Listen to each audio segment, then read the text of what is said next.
So thank you very much for having me, Sarah. As Sarah said, I was one of the founders of this organization 39 years ago. It was called the Canadian Independent Film Caucus. And a few years after that, a few years, 4 years before that, I had started my own independent company, um, Investigative Productions, it was called, now White Pine Pictures. And all around this time, I produced a film called Magic in the Sky about the impact of television on the Inuit people, especially in the village of Igloolik, where I had lived and taught filmmaking when I worked at the film board in Montreal. And the film about the impact of television, I wanted to use all sorts of clips, of course, from television programming to illustrate the impact the television was having on these people. And, I had movie clips and commercials and TV news clips and this and that. It cost us a lot of money because fair use had not really come into its own as a tool for documentary filmmakers. This all started to change about 19 years ago. And a lot of it was due to the work of a fantastic lawyer, Michael Donaldson in Los Angeles, who has literally written the book on fair use. And I highly recommend you buy this book. I'm not a lawyer, so please don't take anything I say today as legal advice. I'm just a documentary filmmaker like you guys. But I'll put this up on the screen later, and it's a fantastic book. It's now in its 4th edition.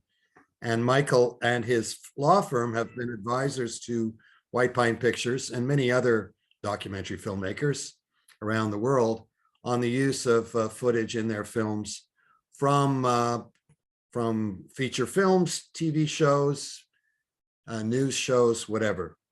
Both films, both footage and stills. It's a fantastic guide.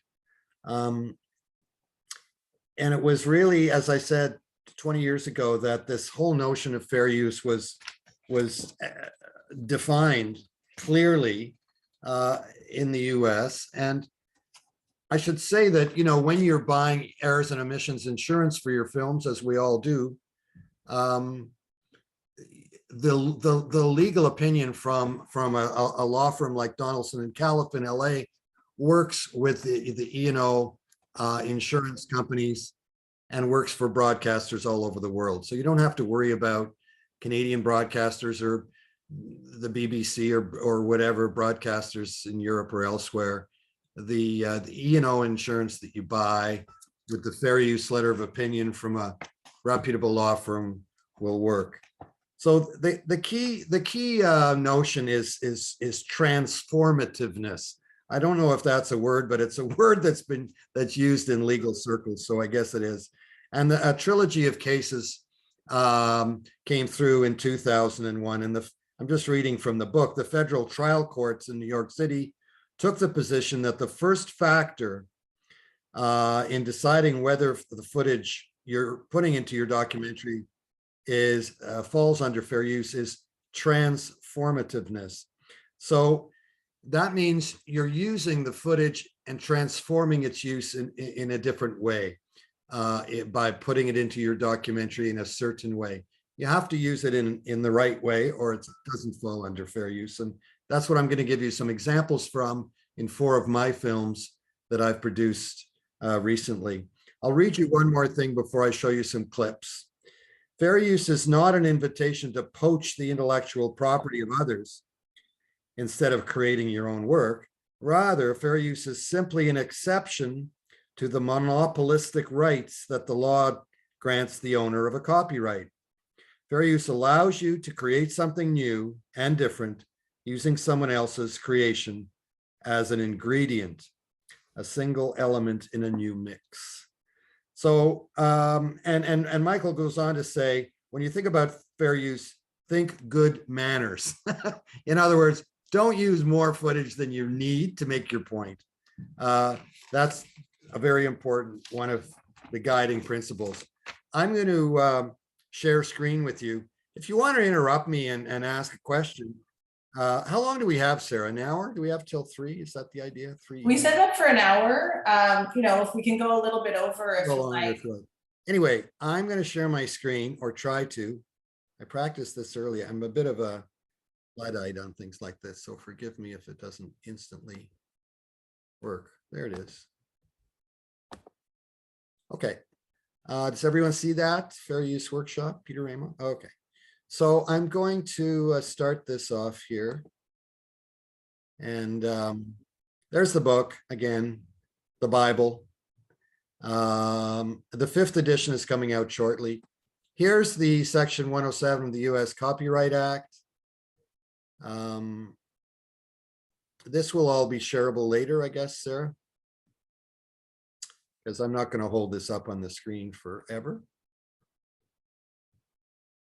And here's what they call a safe harbor, the 3 principles.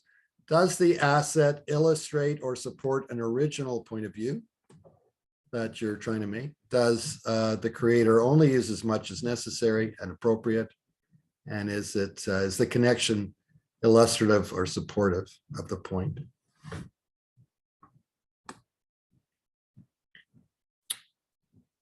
Now I'm going to show you clips from 4 films. The clips last 20 minutes, but if you're getting bored, we can speed through some of them. First one is from the film that I co-directed with Nancy Lang on Margaret Atwood. The Handmaid's Tale was made into a movie. I think the acting in it is great. It was Natasha Richardson, and Faye Dunaway was wonderful. You may call me Serena. Harold Pinter did the screenplay. Harold wrote voiceover for Natasha, which she recorded, and then the decision was made to take it out, which I think was a mistake, because it's very hard just to act with your face alone. Someone who is keeping the lid on, but seething with furious thoughts. Margaret's visit in North Carolina when we were shooting on the Duke campus was really a very, very extraordinary visit. So there are 2 films that came out of, or 2 visual creations that came out of Margaret writing The Handmaid's Tale. One was this feature film made by this guy in Germany. And the second, of course, is the famous television series that's on Hulu that has won all the Emmys. And it's interesting that Margaret talked about the lack of voiceover in this Handmaid's Tale feature film, which is one of the reasons perhaps the film wasn't so successful. And that's one of the keys to fair use, using voiceover, the footage that you want to use to make your point. So you're transforming the footage by adding, in this case, Margaret Atwood's voiceover. I was asleep before. That's how we let it happen. When they slaughtered Congress, we didn't wake up. When they blamed terrorists and suspended the Constitution, we didn't wake up then either. They've done a great job, just terrific. But let's be clear, the television series is not my work. It's the work of a lot of other people. You will bear children for So again, Margaret Atwood's voiceover over Lizzie Moss and over those other clips. When you're adapting a book like this, you're setting up a whole world, and that world has a whole bunch of rules. And I think it's a testament to kind of Margaret's storytelling and the way that Margaret constructs a story, that it would translate very well to a TV series. Here's the secret. I'm a Victorianist. This is the secret. In fact, the more voiceovers you can have from different people, the stronger the case made. So that was a voiceover from the showrunner of the Handmaid's Tale television series, and then continuing with, goes all the way back to the Odyssey. The Odyssey is constructed like a television series. So it's one of these fundamentals of sort of basic storytelling. They filled the air with chemicals and radiation and poison.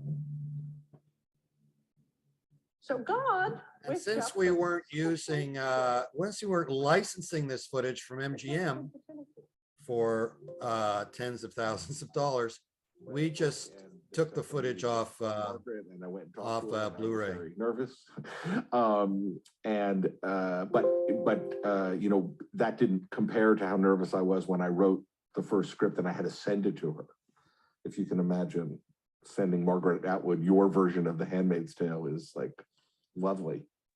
She really liked it, thank God, and she was very kind and you know, treated me like a writer. And after that, we you know, I was very uncomfortable changing anything in the book because I really thought it worked, not because I had some sort of fealty to the novel, but I really thought the book worked as a story. Margaret was actually more encouraging to changing things because she had had this book adapted to as a movie, as an opera, as a play. So she, in a very unique way, was more of an expert on having her work adapted.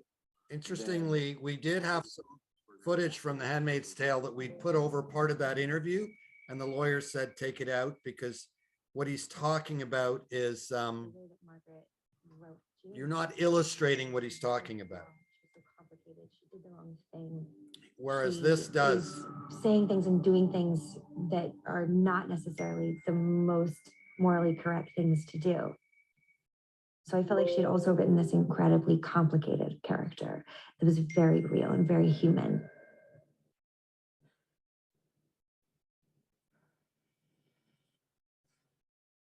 So the costume is partly inspired by nuns, of course, but also by the old Dutch cleanser package of the 1940s, which showed this pretty sinister looking woman holding a great big stick. And she was supposed to be chasing the dirt, but she had a bonnet that was hiding her face. I don't know what that. So I think I imprinted on that as a child. It's quite a mysterious figure. Any sort of headgear, hats, baseball caps, sunglasses, anything that conceals the actor is something that is eschewed in filmmaking because it covers up the very real estate of what they're paying for, the actor, Lizzie Moss. In this case, it was such a huge part of what made up the Handmaid's experience in Margaret Atwood's story that I really wanted to try it. And so secretly, I had 5 made and took them to New York because I knew that I was going to see Elizabeth Moss, and I had her put them on. I had her turn very slowly to the camera. It was like the most beautiful pan to the Dutch master's paintings. One of the most gratifying things about making this show is seeing these women protesting all over the world wearing those costumes. Those costumes have become a symbol of oppression and resistance. This news footage we were also able to use under fair use. Exactly what that person is saying or what they stand for. And the biggest lesson of The Handmaid's Tale, the biggest lesson in that story is that they keep looking back and saying, man, we ignored the warning signs. We let it get too late. Here in this country, it has already gone too far. It is my high honor and distinct privilege to introduce to you the President-elect of the United States of America, Donald Trump. Oh, we certainly want to cut before we see any more of that horrible creature, Donald Trump. So there's any questions before I show you a clip from another one of our productions, which will illustrate some other aspects of fair use. I'm showing you next. Yeah, well, I see a couple of questions. I don't know if you see these. There's one that says, how are these fair use clips credited? And do Right. they need to be made clear on screen that it's borrowed footage? You have to you have to put on screen the source of the footage just for a few seconds at the beginning of the clip. You don't have to hold that up throughout the whole length. And in the credits at the end of your film, you have to list all the sources of anything that you are claiming under fair use. Peter, is there any legal requirement or what is the legal requirement to notify the owner of the copyright? No legal requirement. Better probably not to. I'm not a lawyer, so please don't take anything that I say in this webinar as a gospel, but I'm just telling you what my experiences have been. Peter, is the use of the fair use clause fitting within your E&O insurance policy, or is it outside of that? In other words, is it really just the liability between the producer's choice, and he's just waiting for that takedown letter should it happen, or is there a sense that you've actually got some strong legal protection, or are you going to have to be very litigious in defending the rights of the use? This company, you know, Donaldson and Califf, they've only had to go to court, I think Michael told me 3 times in the 20 odd years they've been doing this, and they've won at every case. So you don't really have to worry. If you get the lawyers, if you get the letter from someone who works at Donaldson Califf, or there are other legal firms in the US that do this, that letter is trusted by E&O companies, and off you go to getting the film on television, wherever. I'm going to keep going because I've got 24 minutes of clips. So this is the film that Fred Peabody. Okay. Peter, maybe just before you go on, there's one question I think really relates to your presentation, which is about the length of the clip. Yes. Because I think there's 2 points you made that I think are really going to be helpful for people to understand fair use. And one is the length of the clip, and other is maybe a little bit more clarity about why the audio needs to comment directly on the clip, which distinguishes it from just having someone's footage in your film and having something that adds to your argument. Yeah, you can't use the footage you're claiming under fair use as B-roll, a term I hate, but just to kind of, you know, you have to be commenting on the somebody has to be commenting on the footage, or you have to be critiquing it or transforming the footage by your usage of it in your film. And the length is, I used to think there was some magical number of 30 seconds or this or that. There's no magical number. It's whatever is reasonable. You know, lawyers use that term all the time, reasonable. And that's why you need a lawyer to help you determine what's reasonable, because I have no idea what's considered reasonable. They do. So put in as much as you would like to use and let them tell you, oh, that's unreasonable. You got to cut it back by X seconds or whatever. The other key thing is, here's a nice example. You know, the show 60 Minutes that has that little tick, tick, tick, tick clock as their kind of logo at the beginning. We used a clip from 60 Minutes in one of our films, and we let that tick, tick go over into the next shot, which wasn't a 60 Minutes, which wasn't part of the 60 Minutes excerpt. And they said, no, you can't do that. Cut off that little tick, tick, tick sound right when you cut off the picture. Funny little things like that. Let me run an excerpt from All Government Slide, directed by Vancouver filmmaker Fred Peabody. It was nominated for an Emmy Award. It's a fantastic film.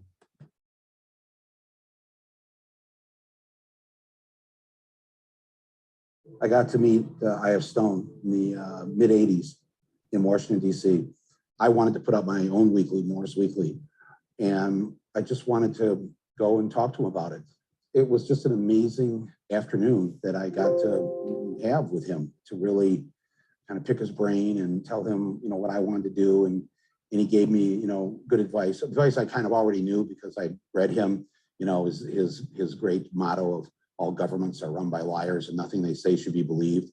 And he said to me, but I would expand that now to governments, corporations. You know, it's not just the government. It's that anybody in power. You must start as a journalist with the assumption that they are lying to you. Now, some of them may not be lying, but it's their duty to prove to you, the journalist, that they're not lying. Through high school, I read I.F. Stone's Weekly. One of the things I learned is that humor isn't just about telling jokes or just about funny haha. Humor can be the most piercing of political weapons. I'm stunned that more people actually don't use humor because it's so powerful. So we use this under And fair one of the use. great things that you news learn footage about of humor Bush. and good ridicule when in politics is that it's very hard to respond to it.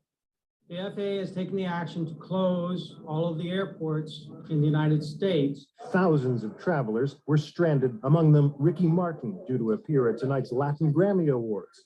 Not even Ricky Martin could fly. But really, who wanted to fly? No one, except the Bin Ladens.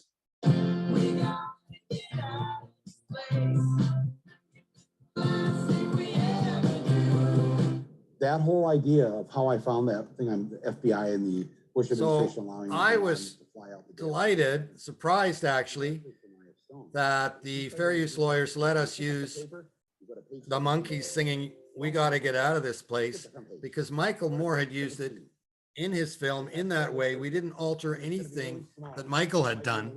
We just pulled the excerpt out of his film, and therefore using the monkeys singing was also covered by fair use, as was this news footage of Bush, as I said. And as was this from one of my favorite films of all time.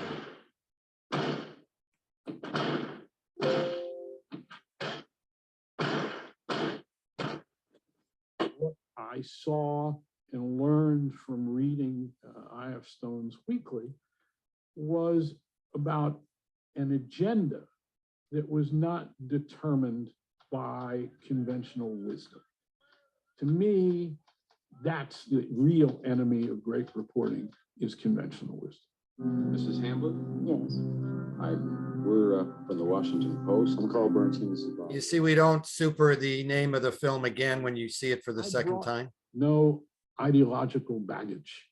Whatever my background was to Watergate, I brought a repertorial sense to it, partly because I thought, how could the president of the United States be involved in something this dumb at the beginning? The conventional wisdom is the enemy of good reporting. And I think Izzy understood that. I understood that from the get-go. Can I help you in some way? Yeah, I'm Carl Bernstein. I've been waiting here since 9 in the Would you morning. wait outside? I've been waiting out since this morning. Go ahead and finish your call. Wait outside, please, will you? No. I'm the reporter from the Washington Post. We talked on the telephone yesterday and you told me to come on down here and I'm here. Okay, yeah, look, I got the press here. Watergate is an unusual instance. I mean, at first people didn't believe the stories we were writing, including most of our colleagues in the press in Washington. Watergate is an unusual instance in which the right things happen. Bernstein got another source. Guy justice confirmed. It's any job, we can run it tomorrow. You don't have to, the story's solid, we're sure of it. It's just got a hole in its gold. Okay, we go with it.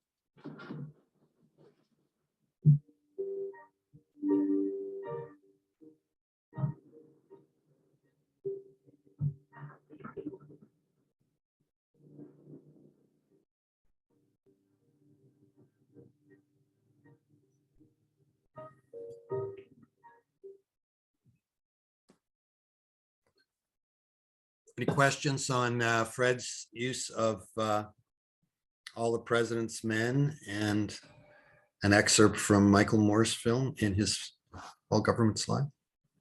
Before we show you something else. I thought that one, it's Wendy here. I thought that one wasn't as clear to me. Maybe I'm just dumb as the Handmaid's Tale one, which had the voiceover over it. I wasn't quite sure how you got away with all of that.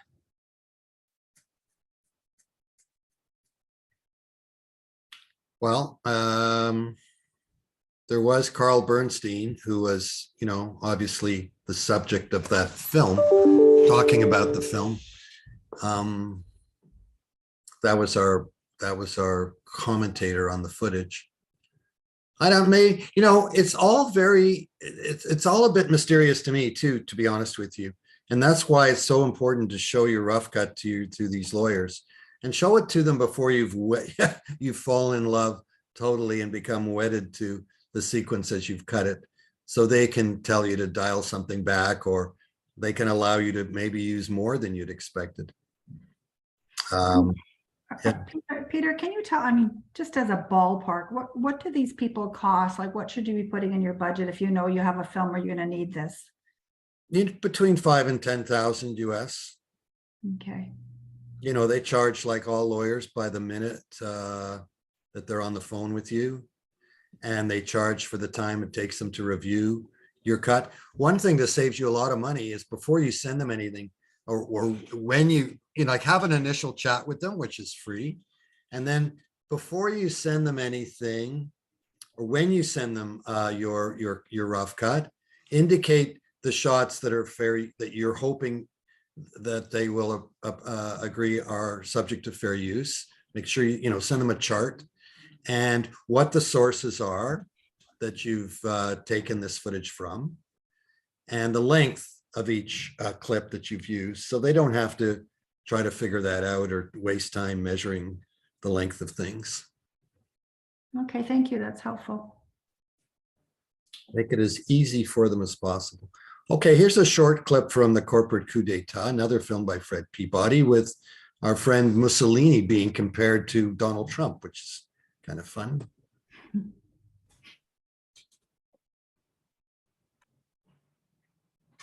It has to be done on the basis of self-interest. It has to be done on this basis of specialist groups. And the person who really finalized all of that, crazy as it may seem, was Mussolini. By the way, you notice up at the top corner, that little eagle or whatever it is. So one of the other conditions of fair use is don't crop your footage to take out logos or watermarks or whoever owns this. Got to leave all that in. He had about half the intellectuals of Italy on his side. They came up with this idea of corporatism.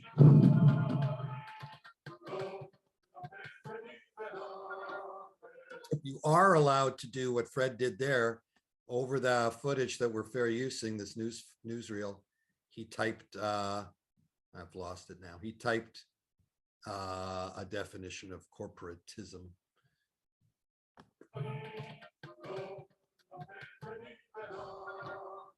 In that strange kind of way, this incredible war had ended up with fundamentally the ideas of Mussolini's fascist Italy, increasingly powerful and very, very handy to the sort of construction of a new kind of society.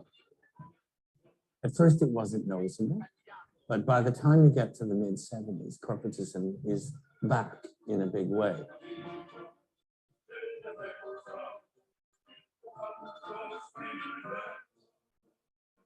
My fellow citizens, who are working to make America great. I salute the great American people. It's astonishing when you read this stuff and you see the extent to which that idea of group interests versus the responsibility of the citizen has become increasingly powerful over the decades.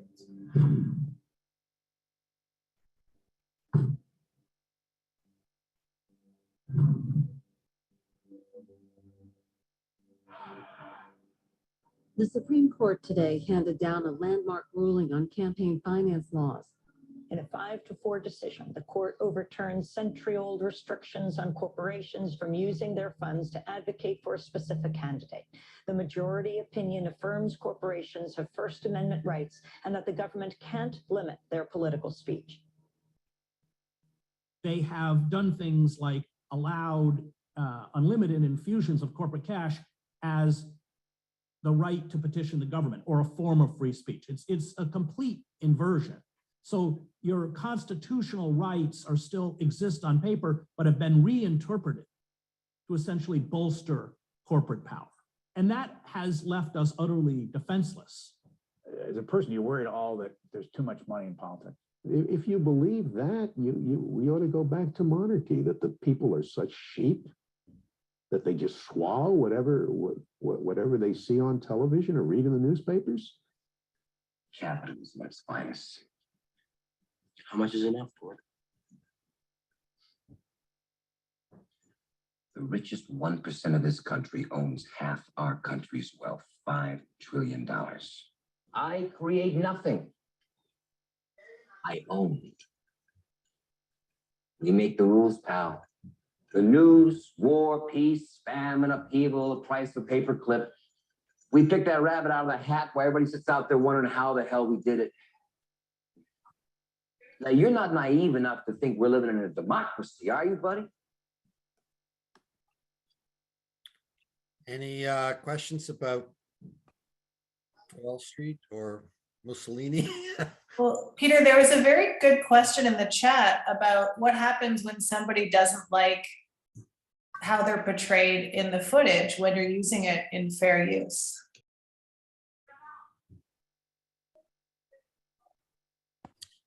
I don't think you have to worry about that because you're using the footage from another, you know, it's not, you don't have to worry about that.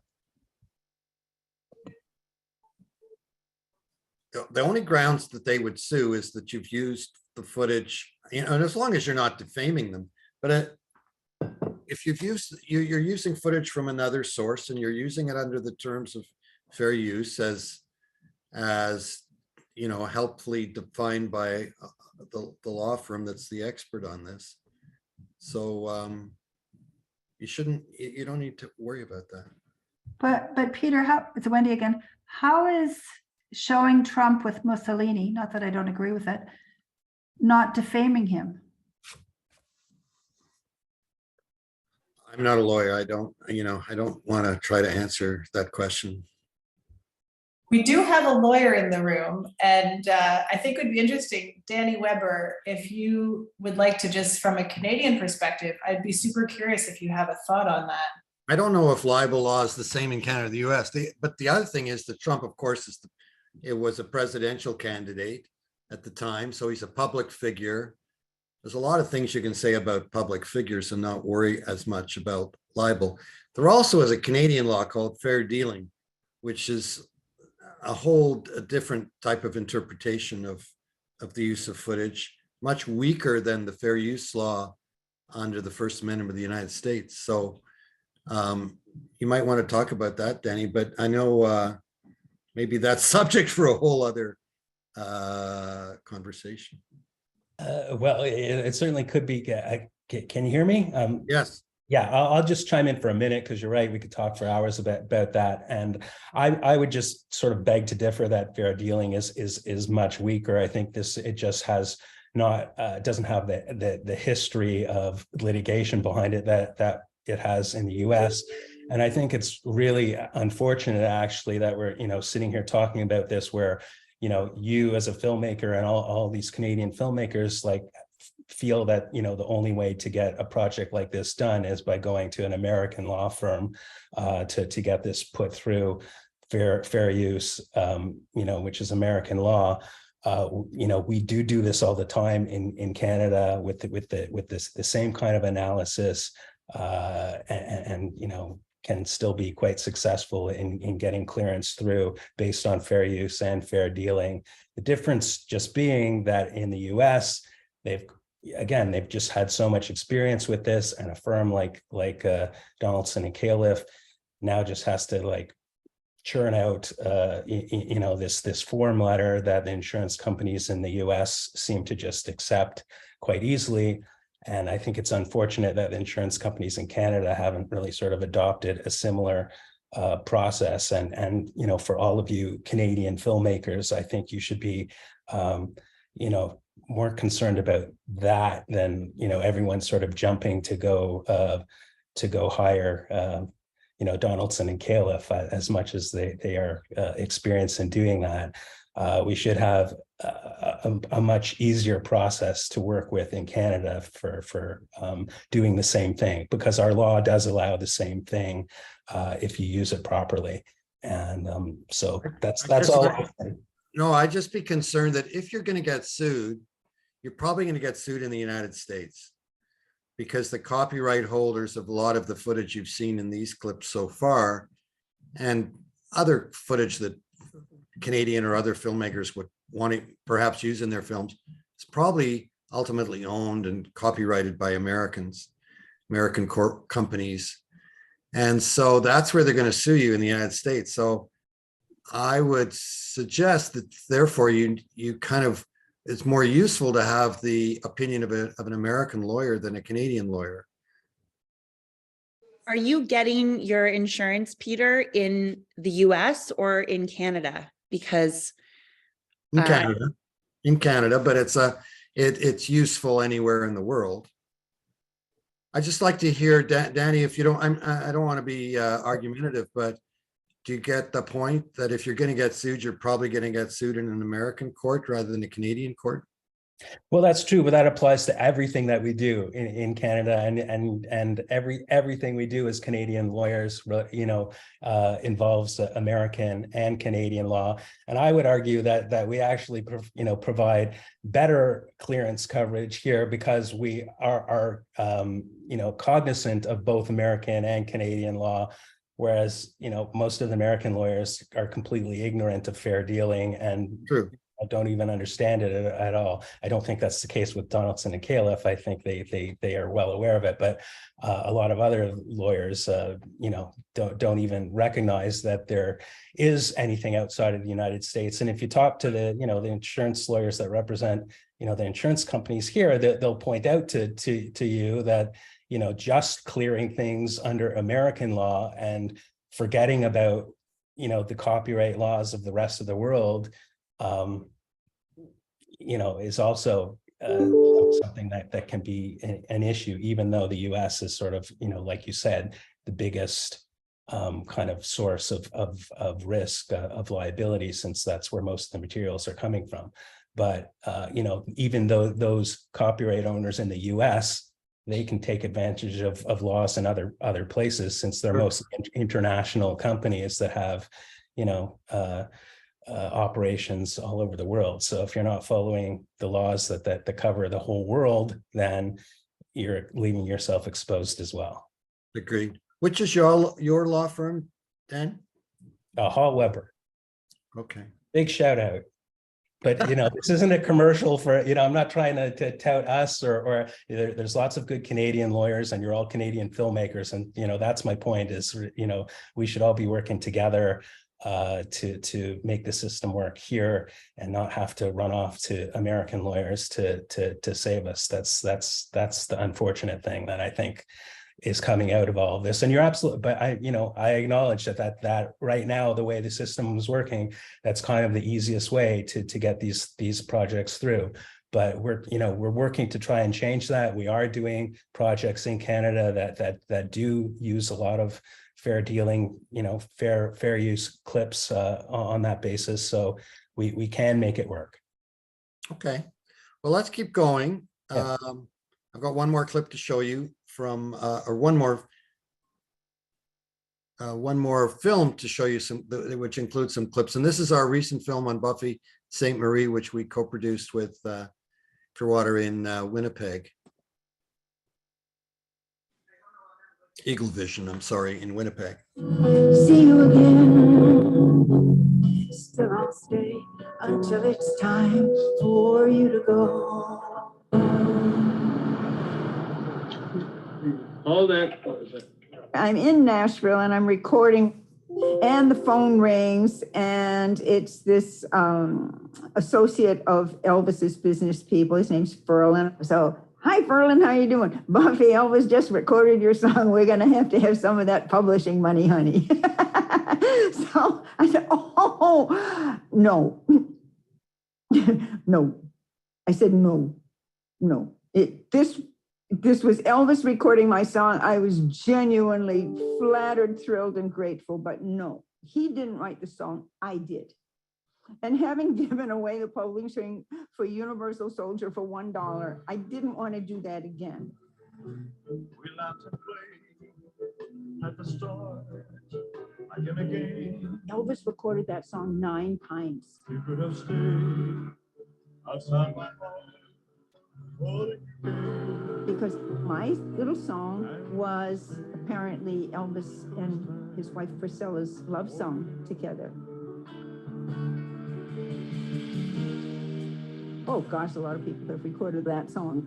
Barbara Streisand, Francoise Hardy, Sonny and Cher by herself. There's a lot of wonderful people. I'm very happy that that song arrived in my head, not somebody else's.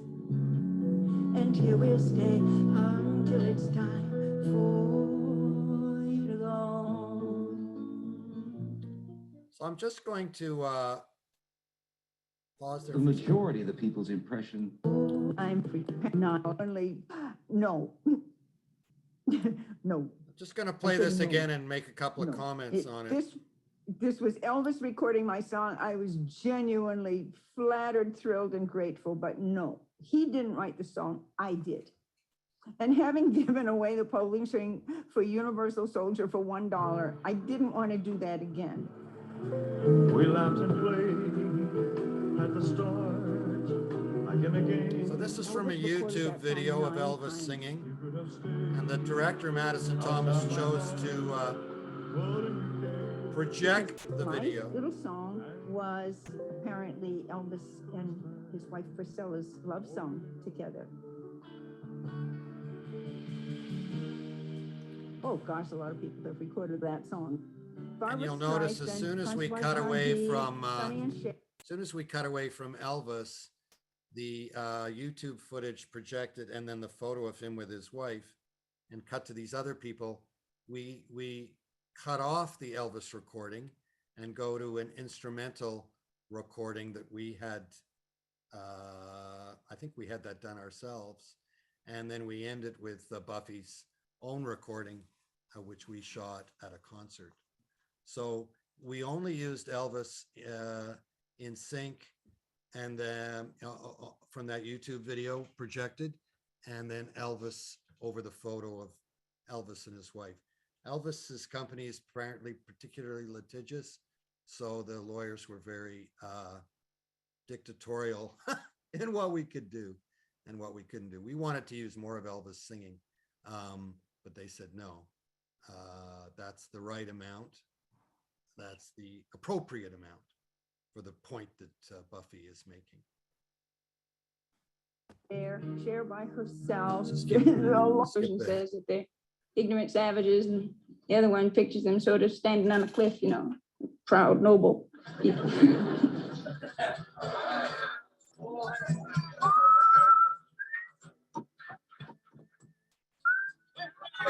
There are literally thousands of Indian and cowboy movies. This Indian's no Indian.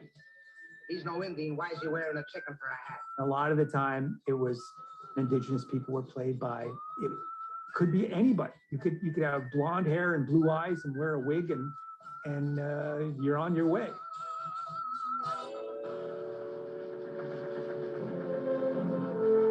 So Buffy St. Marie, she gets asked to play a lead role in The Virginian.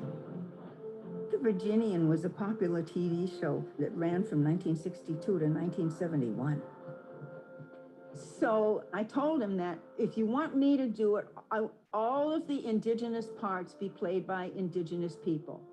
And of course they said, oh, that's asking too much. You know, there are, I forget, like 36 extras, but our makeup people are fantastic. They can turn a dog into a cat. And I said, no, it's not just about makeup and fooling white people. These people will bring their entire culture to your film.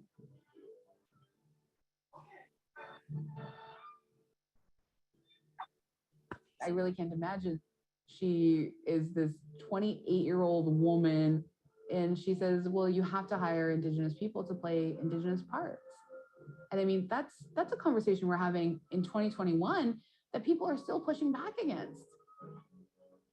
They didn't know that I was already working with Jay Silverheels and with my friend Lois Red Elk. They were already running the Indian Actors Workshop. So I knew that I had the goods. Try to imagine The Sopranos without Italians. Regarding indigenous actors, I wanted to show who they were and where to find them. So that comes back to something that I say a lot. You don't have to go in and tear everything down. I mean, that'll take you forever and it's impossible. No, just cook it up yourself. And once people get a whiff of the real deal, a lot of them are going to just say, oh, I see. The argument is over. You've given them a gift that they didn't even know they wanted. I see it's When 10 I do minutes talk to, shows, we I could told go the on here. truth. I've got another clip from Sesame Street, but maybe since it's 10 to 3 Eastern, we should just go to questions. What do you think, Sarah? I think that's a great idea. There's a lot of good questions in the chat. If you can see some of those there yourself, Peter. But there was a couple you could address, like the newspaper clipping, because you've been talking a lot about the video, but what about the newspaper clippings and like how you're mixing different media? Can you have a fair use audio over a newspaper clipping? Does the audio and video always have to be synced? How do you play with different formats when you're going to be using fair use on all of them? The audio and the video has to be synced. You can't use, as I said in the Elvis example, you can't keep Elvis singing over other footage or other stills or whatever, or anything else. You have to use him in sync only. There's another question. Would people playing a video game in a verite scene count as fair use? So the context, making a point about screen time without explicitly saying it during the scene. I don't know.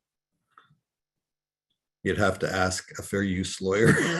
I can only talk about my experience with my films. I wouldn't want to try to comment on. Well, Danny, do you want to make I mean, just in terms of the Canadian fair dealings, which of course aren't necessarily the same as American fair use, do you have a thought on that? So, sorry, can you just repeat that? Well, it's about something playing in the background. So if people playing a video game in a verite scene, right? So normally you would have to license the footage of the video game that's on screen. But if it's making a point about screen time, the amount of screen time people are doing playing video games, would that be fair use as something that's contributing to the scene? It's not its own standalone clip. It can be. Really, the point is that you have to be using the clip to make some kind of commentary. It has to be, you have to be either there has to be some kind of critical review or analysis that relates to the clip. You can't be using the clip either for sort of the entertainment value of the clip. So in the case of Elvis or Cher, it can't be for the point of enjoying the song that Elvis is singing or to use it as background music or as part of the score. You have to be making a commentary about what Elvis is doing there. And so the same would apply to something like the video game clip. And, you know, the same applies when you're talking about something like news clips and things that are, you know, actually, you know, factual. You can't be sort of just regurgitating news clips to be for the sake of repeating, like of re-reporting that news story. You have to be, you know, providing some kind of context of why it was important that this news clip happened, like that if you're trying to illustrate that it was in the news or that the news reported it in a certain way, that would be a fair use of that clip.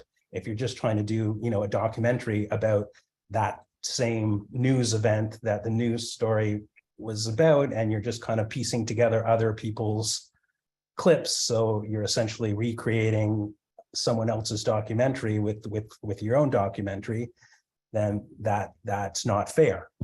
So that's the 10-second Thanks, rule. Dan. Yeah. Jenna Bailey has your hand raised. Please jump in. Hi, sorry. Thanks. You maybe already touched on it, but what I don't understand is, like, what if the newspaper clipping illustrates the point, the narrator? So the narrator saying, oh, I almost lost my job because the university was running out of money and was going to be shut down. And I've got a great, and they say it was in the Sun.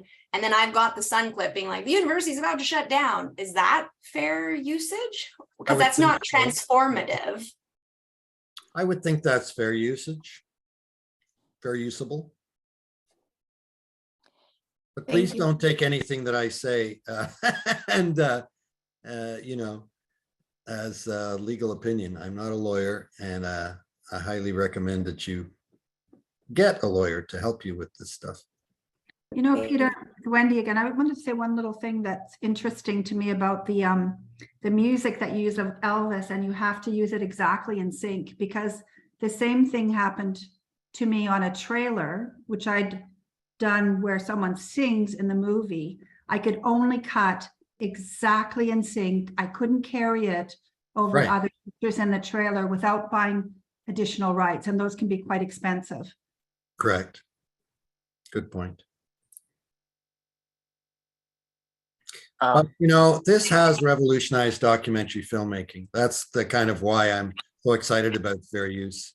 We've used it, as you can see, in lots of films. And if you get to know how to use it and have a good relationship with your lawyer, it's just great. I'm sorry I interrupted you. You had a question? Could I ask a question related to trailers? Are you allowed to use archived footage in a trailer? I've heard before that because it's a form of advertising, it doesn't fall under the same rule. You're right. And we keep any of the fair use footage out of our trailers as per the advice of the lawyer. Thank you. I have a question. I have a question just about using fair use in Canadian documentaries. Does that mean that you have to use an US E&O, like E&O insurance rather than Canadian? Like, how does that work? Choosing to use fair use versus fair dealing in Canadian documentaries. Well, the insurance company can be in Canada, but you want to be covered for the world because you're hoping your film will be broadcast everywhere in the world eventually somehow, or seen in festivals everywhere in the world. So you're buying when you're buying your E&O insurance, it's for world use. No, I understand that, but my question is, how is it that you can choose to use fair use versus fair dealing? Is it like your lawyer or is it the E&O insurance, I guess is the question. We chose to be covered under the US copyright law of fair use rather than Canadian law, which is called fair dealing, because as we discussed earlier, if you're going to get sued, you're probably going to get sued in the United States. Got it. And then this is a tax credit question. Does that affect the tax credits in those lines if you are going to, I guess it wouldn't be US, it wouldn't be a Canadian spend if it's a US law firm. Okay. I answered my own question. It's not a lot of money compared to buying the footage.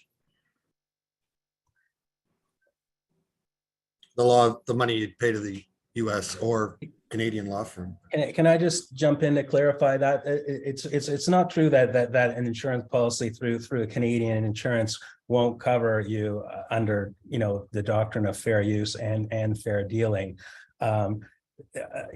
We do clearances and sort of informal opinions relating to fair use and fair dealings all the time.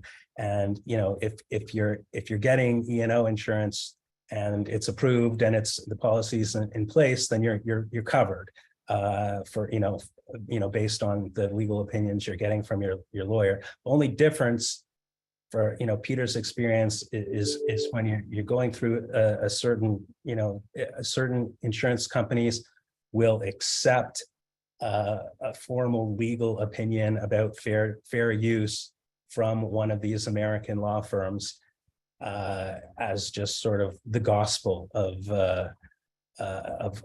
clearance. And there's you have to go to certain insurance companies that will accept that.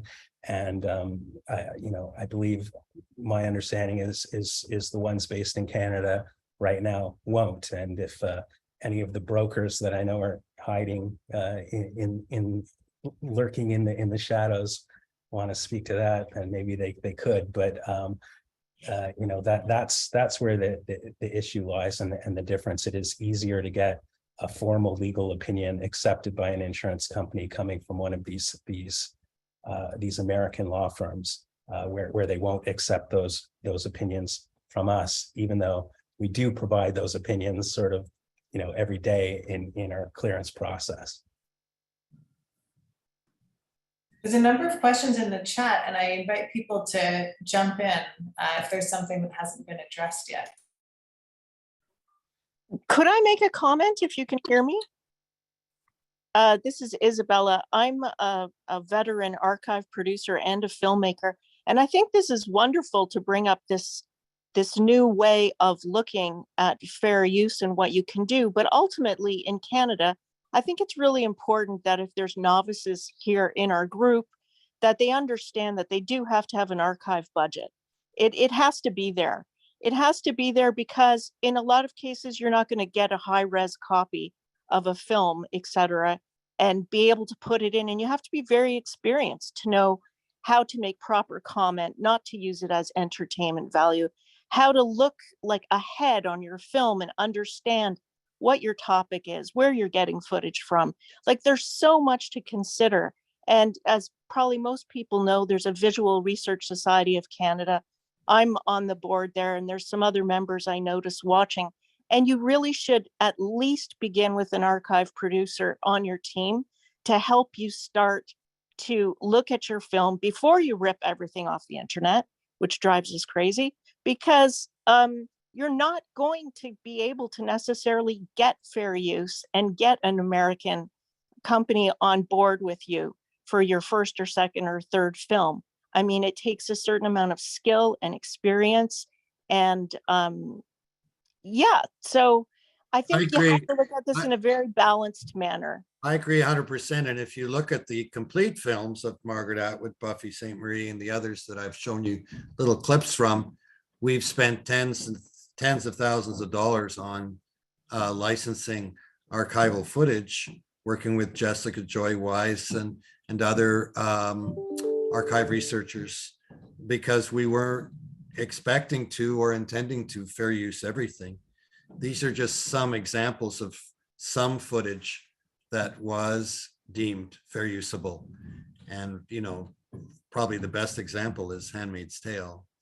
We certainly couldn't have afforded to use, because when you go through paying for it, you know, you're paying for the actors and the musicians and the writers and everyone else who's involved.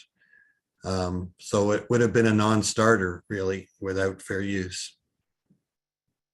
Excellent, excellent, excellent show too. Looks beautiful. Well, thank you. Can I ask a question about the decision to either go fair use or license? I mean, if you have accidentally reached out to a person or whatever and it's too expensive, is it dead in the water then? Like you can't go to fair use once you've reached out to that person. You can, but it's not advisable. The lawyers will tell you that. Once you've started negotiating on a price for something, and then you say to yourself, oh geez, we can't afford that, let's just try to fair use it. Not, you know, you can, but it's not advisable to start those conversations. But about paying for if it's not based on price, but it's based on they're not willing to license it to you. I mean, we just went through a whole process of this film Icebreaker on the Canada-Soviet hockey series, and it was very unclear who owned the game footage from those 8 historic games 50 years ago. And some people were claiming ownership and other people were claiming ownership. We just went ahead and used it in via fair use.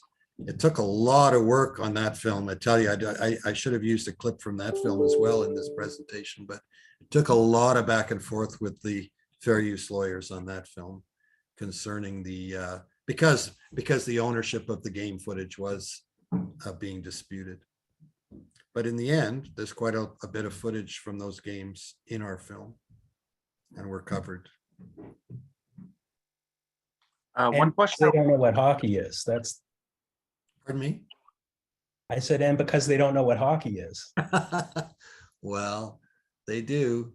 The NHL and the NHL Players Association and the players, and you get into Olympic rights, you're in a lot of deep water. So you have to be careful. One question I wanted to ask that we didn't really touch on in the talk is audio only clearances. Let's say you're critiquing a song or doing a documentary on a genre of music. Can you have interview over top of that music playing underneath if it's directly related to what the people are commenting on? I think so. I think you could probably use that under fair use and not have to license the music. But again, please don't take anything I say as a legal opinion here. I'm just a filmmaker who's using using the law as best.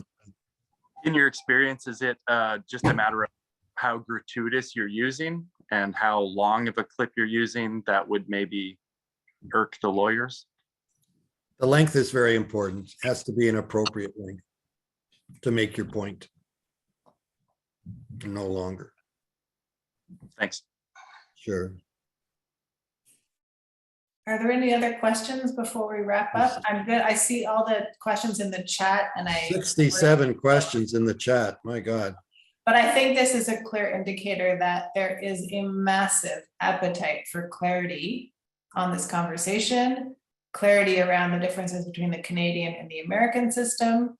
People have a ton of questions. I think our next panel, I think it's a good suggestion. We should have a broker at the table because people are having questions Good about idea. what we can propose, and then it has to be negotiated and accepted. You know what, you might be able to, I'm sorry to interrupt. You might be able to get Michael himself, he's been on panels with me, talking about fair use, or Kadi El Mohammadi, who's the lawyer that we have used, she's a lawyer within that law firm. You might be able to get Kadi or Michael, and perhaps a Canadian lawyer who helps with fair dealing, under fair dealing, and perhaps a broker, and have that type of a dialogue too. That might be useful. Yeah, I think that would be really key. So we'll definitely do another session down the road. And thanks so much, Peter, for your time. Thanks, Danny, for popping in with the Canadian perspective. And thanks to all of you for coming. The copyright law in Canada just changed, so it's no longer 50 years since the death of the artist. It's been increased by 20 years under CUSMA, under our obligations under the trade agreements with the US and Mexico. So even more reason that people are probably going to be turning to fair use, because there's an extra 20 years that were just added on. Thanks so much, everyone, and we'll see you next time. Thanks, Sarah. If anyone wants to see the Buffy film, it's on Crave. Take care. Okay, bye, everyone. Thank you. And it's great.